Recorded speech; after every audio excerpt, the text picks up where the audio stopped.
Hello மக்களே, இன்றைக்கி வந்து பெட்ஸுக்கான பர்த்டே மந்த்து தான் பார்க்க போகிறோம். நம்மளோட பர்த்டே மந்த் ஜனவரிக்கு வந்து டாகி கொடுத்துருந்தான்.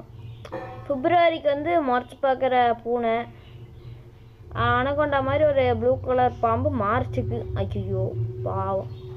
ஏப்ரலுக்கு வந்து அழகாக மூஞ்சி இருக்குது முசக்குட்டி. நெக்ஸ்ட்டு மேக்கு வந்து பார்த்திங்கன்னா ஆமைக்குட்டி கொடுத்துருக்கான் மேக். சோ. நெக்ஸ்ட்டு ஜூனுக்கு வந்து பார்த்திங்கன்னா குதிரை. ஓகே, ஜூலைக்கு வந்து கொக்கரக்கோ சேவல் கொடுத்துருக்கான். சேவலா கோழியோ? ஆகஸ்ட் பள்ளியெல்லாமா வளர்ப்பாங்க? சரி பாவங்க அவங்க. ஸ்பைட்ரு மேன் ஆகிறதுக்கான எல்லா சக்தி இதில் தான் கிடைக்கும். ஸ்பைட்ரு பஞ்சவர்ண கிளியாட்ட ஒரு கிளி கொடுத்துருக்கான். பேரட்டான்னு நினைக்கிறேன். நவம்பருக்கு வந்து சிரிச்சமத்தோடு இருக்குது ஃபிஷ்ஷு. எத்தனை நாளைக்கு இருக்குமோ. டிசம்பருக்கு வந்து ஹாம்ஸ்டர். அவ்வளோதான் மக்களே, பாய்.